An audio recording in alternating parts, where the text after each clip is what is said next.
పిఠాపురంలో పవన్ కళ్యాణ్ గారు పోటీ చేస్తున్నారు. ఆమెకు అపోనెంట్ వంగ గీత గారు బరిలో ఉన్నారు. మళ్ళీ వాళ్ళిద్దరు కూడా ఒకే సామాజిక వర్గానికి చెందిన వ్యక్తులు. వాళ్ళిద్దరిలో ఎవరు గెలుస్తారు? టాప్ ఓట్లు ఎవరికి పడతాయి? అంటే యాక్చువల్గా అంతకుముందు వైఎస్ఆర్సీపీకి ఎక్కువ పవన్ కళ్యాణ్ గారు అనౌన్స్ చేయకముందు వైఎస్ఆర్సీపీకి ఎక్కువ మొగ్గు ఉండేదండి పిఠాపురం. ఎప్పుడైతే పవన్ కళ్యాణ్ గారు అదే ఎమ్మెల్యే సీట్కి అనౌన్స్ చేశారో వన్ సైడెడ్గా మారిందని నా అభిప్రాయం అండి.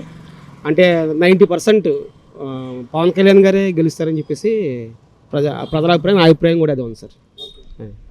పవన్ కళ్యాణ్ గారు గెలుస్తారంట. అవునండి.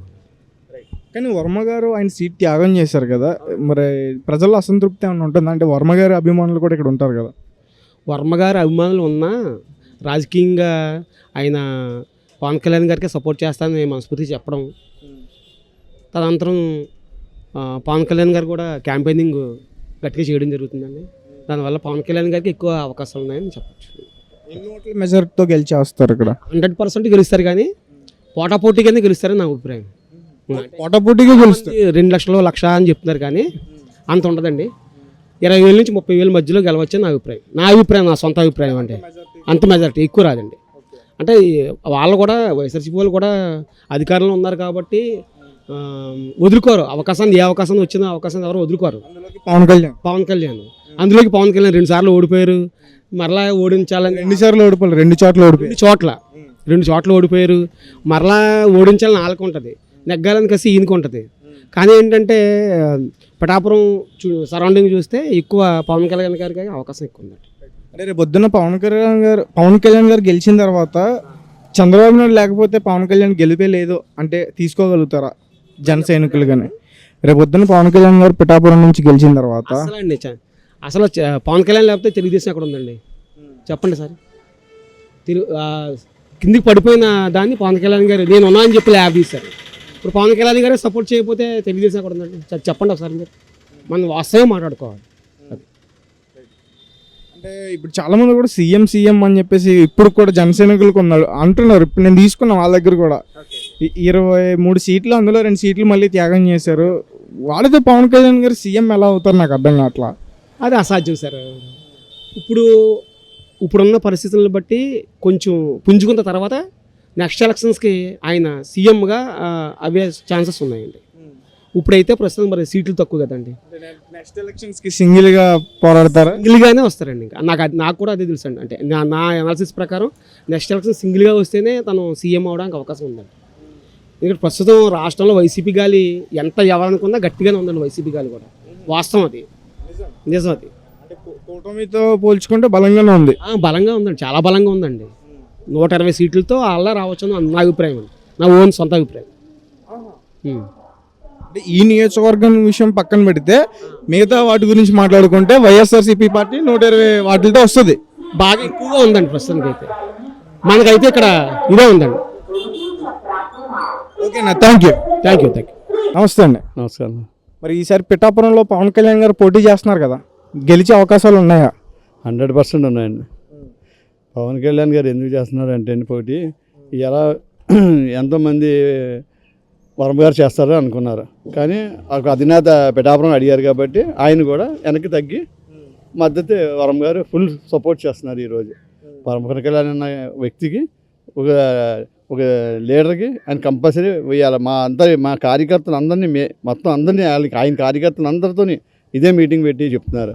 అలాగే ఎందుకు చేస్తున్నారంటే ఒక దేశ ప్రధాని ఒక పిఠాపురం గురించి మాట్లాడుతున్నారంటే అది కేవలం ఒక పవన్ కళ్యాణ్ అన్న వ్యక్తి గురించి ఒక దేశ ప్రధాని పిఠాపురం గురించి మాట్లాడుతున్నారు. ఇవాళ ఎక్కడ చూసినా పవన్ కళ్యాణ్ పిఠాపురం పోటీ చేస్తున్నారు. పిఠాపురం ఎప్పుడో దత్తుడి గుడి వల్ల కొద్దిగా తెలుసు. ఇవాళ దేశం నలుమూలన పవన్ కళ్యాణ్ పిఠాపురం పోటీ చేస్తున్నారని ఒక పబ్లిసిటీ అయింది. మోడీ గారు 500 కోట్లు ఇస్తాను నన్ను ఎగ్గిన తర్వాత అని చెప్పి ఒక ఇచ్చారు. అది ప్రతి నియోజకవర్గం ఒక కార్యకర్త అది దృష్టిలో పెట్టుకొని పవన్ కళ్యాణ్ ఓటేయాలి. ఇప్పుడు దాకా పిఠాపురంలో అసలు డెవలప్మెంట్ అన్నది లేదు. ఎంతోమంది ఎమ్మెల్యేలు చేశారు, ఏది డెవలప్మెంట్ అన్నది లేదు. ఒక పార్కు లేదు పిఠాపురం, ఎక్కడ కూర్చుందామంటే ఒక గంట. ఒక రైల్వే స్టేషన్ సరిగ్గా లేదు కూర్చుందామంటే. ఒక పక్కన పెద్దాపురం రాజప్ప ఒక పార్కు తయారు చేశాడు, 24 గంటల ఆ పార్కులోకి వెళ్ళి కూర్చోవచ్చు. పిఠాపురంలో అలాంటి ప్లేస్ అన్నది లేదు. అక్కడ ఇక్కడ ఆ దోల్స్ అంతా ఇలా పాతపోయే తప్ప పిఠాపురం నీకు ఏమీ లేదు. అందుకోసం ఇలా ఇవాళ వరమ్మ గారు చెప్పినా ఎవరు చెప్పినా ఇవాళ పవన్ కళ్యాణ్ అన్న క్యాండిడేట్కి ఓటేసి అందరు గెలిపించి పిఠాపురం డెవలప్మెంట్ గొప్పగా చేద్దామని మేము చూద్దాం.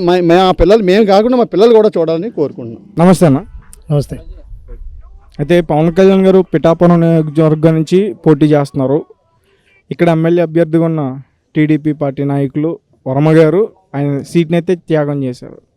సో మరి వరమ్మ గారు సపోర్ట్ చేయడం వల్ల పవన్ కళ్యాణ్ గారు ఇక్కడ గెలిచే అవకాశాలు ఉన్నాయని చెప్పేసి అంటున్నారు. అది ఎంతవరకు వాస్తవం ఏంటి? 100% కరెక్ట్. అది వర్మ గారు త్యాగం చేయడం వల్ల ఈరోజు పవన్ కళ్యాణ్ నెగ్గుతాడని 100% నెగ్గుతాడని. ఇక్కడ ఉన్న వాళ్ళందరూ 1,00,000 మెజారిటీ 2,00,000 మెజారిటీ అంటున్నారు. కానీ ఇక్కడ ఉన్న జన సైనికులు ఏంటంటే ఒక్కొక్కరు ఒక బ్యాచ్. వైఎస్ఆర్సీపీ నుంచి వచ్చిన జన సైనికులు ఒక బ్యాచ్, ముందు పాత జన సైనికులు ఒక బ్యాచ్, ఇప్పుడున్న జన సైనికులు ఒక బ్యాచ్, ఇలా విడిపోయి ఉన్నారు వీళ్ళందరూ. సో వర్మ గారు ప్రత్యేకమైన ఒక కమిటీ ఉంది, తెలుగుదేశం స్ట్రాంగ్ క్యాడర్ ఉంది ఇక్కడ కాన్స్టిట్యున్సీలో. అటువంటి క్యాడర్తో ఈరోజు పవన్ కళ్యాణ్ నెగ్గించాలనే తపంతో ఆయన కృషి చేస్తూ వార్డులు తిరుగుతున్నారు, మధ్యలో అప్పుడు రోడ్లు తిరుగుతున్నారు, జన సైనికుల టీములను కలుపుకొని ప్రచారం చేస్తున్నారు. వితౌట్ టీడీపీ ఇక్కడ పవన్ కళ్యాణ్ గారు గెలిచే అవకాశాలు లేవు. లేవు అవుతుంది. 100% అవుతుంది. ఎందుకు చెప్తున్నాం అంటే జన సైనికులకి జనసేన ప్రతి పార్టీకి ఓట్ బ్యాంక్ ఉంటుంది. ఆ ఓట్ బ్యాంక్ మాత్రమే ఉంది. వర్మ గారికి వ్యక్తిగతంగా ఓట్ బ్యాంక్ ఉంది. అది 40% అనుకున్నా మన సర్వేలో కూడా చూపించింది. సో ఇది ప్లస్ అవుతుంది కాబట్టి పవన్ కళ్యాణ్ గారు అత్యధిక మెజారిటీతో గెలుస్తారు. ఒకవేళ వర్మ గారు సపోర్ట్ లేకపోతే పవన్ కళ్యాణ్ గారు ఓడిపోతారు. గెలిచే అవకాశం లేదు, గెలిచే అవకాశం తక్కువ. అంటే వర్మ గారు సపోర్ట్ చేసిన పవన్ కళ్యాణ్ గారు ఓడిపోతే ఆ నింద వర్మ గారి మీద పడుతుందా? ఇప్పుడున్న పరిస్థితులను బట్టి ఇక్కడున్న జన సైనికుల్లో కొంతమంది అంటే వచ్చిన ఇప్పుడున్న జన సైనికుల నాయకులని వేరే వేరే పార్టీ నుంచి వచ్చిన వాళ్ళందరూ ఆ నింద కంపల్సరీ వర్మ గారి మీద వేయాలనే చూస్తారు. గెలిపోతే మాత్రం చెప్పుకుంటారు, ఓటమైతే మాత్రం వర్మ గారి కారణం అని చెప్తారు. అంటే వర్మ గారు సీటు త్యాగం చేయడం వెనకాల కూడా ఒక చాలా పెద్ద కథే ఉంది. ఎందుకంటే అతనికి మంత్రి పదవి ఇస్తారు టీడీపీలో. ఎందుకంటే అతను ఒక సీనియర్ పొలిటీషియన్, ఇంతకుముందు ఇండిపెండెంట్గా గెలిచిన వ్యక్తి, దాని తర్వాత టీడీపీలోకి వచ్చారు. ఇప్పుడు టీడీపీ సపోర్ట్ తీసుకుని ఖచ్చితంగా ఇక్కడ గెలిచే అవకాశాలు ఉన్నాయి. అయినా సరే ఆయన త్యాగం చేశారు. సో మరి ఆ వ్యక్తికి మంత్రి పదవి ఇస్తారా ఇవ్వరా? మీరేమనుకుంటున్నారు? ఇస్తారనుకుంటున్నారా? ఒకవేళ మీరు వర్మ గారి అభిమాని అయితే మీరు డిమాండ్ చేస్తారా? నేను కంపల్సరీ వర్మ గారి అభిమాని, నేను కంపల్సరీ డిమాండ్ చేస్తాను. సో అలాగే కాకుండా మీరు ఇందాక అన్నట్టుగా ఆయన ఇండిపెండెంట్గా వేసినప్పుడు నాకు తెలిసి దేశంలో అంత మెజారిటీ ఇండిపెండెంట్ నాయకుడికి ఎవరికి రాలేదు. అంటే పిఠాపురం ప్రజలు ఎంత ఇండిపెండెంట్ అభ్యర్థికి ఇండిపెండెంట్గా వేశారు అప్పుడు వర్మ గారు. ఇండిపెండెంట్గా 2014లో అత్యధిక మెజారిటీతో నెగ్గాడు. ఆ మెజారిటీ ఇండిపెండెంట్లో దేశంలో ఎవరికి రాలేదు అంత మెజారిటీ. అటువంటి ఒక నాయకుడు పవన్ కళ్యాణ్కి సపోర్ట్ చేస్తున్నారు కాబట్టి కంపల్సరీ పవన్ కళ్యాణ్ గారు నెగ్గుతారు. అంటే రేపు పొద్దున్న పవన్ కళ్యాణ్ గారు గెలిచిన తర్వాత మా వల్లే గెలిచాడు, మా వర్మ వల్లే గెలిచాడు అని చెప్పేసి ఇక్కడ మాట్లాడే పరిస్థితి ఉంటే అది కంపల్సరీ అంటారు. కంపల్సరీ మేము కూడా వాదిస్తాం, అందులో నో డౌట్స్. ఓకే అన్న, థ్యాంక్ యూ సో మచ్. నమస్తే అన్న. నమస్తే అన్న, చెప్పండి. సో రీసెంట్గా సీఎం జగన్మోహన్ రెడ్డి గారికి తలకి గాయమైంది కదా, అదంతా కూడా ఒక డ్రామా అంటున్నారు. అంటే ఒక సీఎం తను కొట్టించుకుంటాడా? అది డ్రామా అన్న. తగిలింది చిన్న దెబ్బ, ప్లాస్టర్ ఎంత ఉందో చూసారా మీరు ఆల్రెడీ. అదంతా డ్రామా. కోడిగత్తి డ్రామా లాస్ట్ ఇయర్ అయింది, ఇప్పుడు రాయట్ డ్రామా జరుగుతుంది. అంటే దాని నెక్స్ట్ పవన్ కళ్యాణ్ గారి పైన కూడా రాళ్ళతో దాడి చేశారు కదా, మరి దాన్ని ఏమంటారు? అది కుట్రరు కదమ్మా, అది కావాలని చేసిందే కదా అంతా. వైసీపీ వాళ్ళు చేసిన వాళ్ళు అంతా అది. అయితే పిఠాపురంలో ఇప్పుడు పరిస్థితి ఎలా ఉంది? పవన్ కళ్యాణ్ గారు గెలిచే అవకాశాలు కనిపిస్తున్నాయా లేదా? మేము పిఠాపురంలో వరమ గారి అభిమానం అన్న. వరమ గారి ఆదేశాల మేరకు పవన్ కళ్యాణ్ బ్రహ్మ మెజారిటీ ఇస్తాం. అది ఎంత మెజారిటీ ఇస్తారు? బ్రహ్మ మెజారిటీ వస్తుంది అన్న. వరం గారి ఆదేశాల మేరకు మన పవన్ కళ్యాణ్కి బ్రహ్మ మెజారిటీ ఇస్తాం. అంటే దాదాపు ఇక్కడ ఒక 80,000 ఓట్ల కాపులు ఉన్నాయని చెప్పేసి అంటున్నారు. సో మరి పవన్ కళ్యాణ్ గారు అలాగే వంగ గీత గారు ఇద్దరు కూడా ఒకే సామాజిక వర్గానికి చెందినవారు కదా, ఒకవేళ ఓట్లు చీలిపోతే ఎట్లా పరిస్థితి? ఓట్లు అయితే చీలిపోవడానికి ఉండదన్న. ఇక్కడ వరమ గారి ఆర్థంలో జరిగేది ఏది ఓడిపోవడానికి ఉండదు. మెజారిటీ కోరికలు కానీ ఓడికి మాత్రం ఉండదు. అంటే ఒక పక్క ఒక మాట అయితే వినిపిస్తుంది కదా, ఇప్పుడు వర్మ గారికి జన సైనికులకి పడట్లేదు, తిరగట్లేదు, కలిసి వెళ్ళట్లేదు ముందుకని. సో దాని గురించి ఏమంటారు? అంటే ఇది ఒక వైఎస్ఆర్సీపీకి సంబంధించిన సోషల్ మీడియాలో వచ్చింది బయటికి.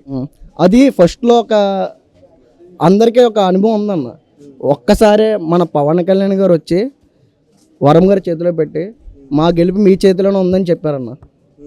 అది వరం గారితో చెప్పడంతో ఇక్కడ బ్రహ్మపంచ మెజారిటీ ఆల్రెడీ వచ్చేసింది అన్న. ఇక్కడ ఎంత మెజారిటీతో గెలిపిస్తారు? ఇక్కడ 1,00,000 మెజారిటీ వస్తుందన్న మ్యాక్సిమం.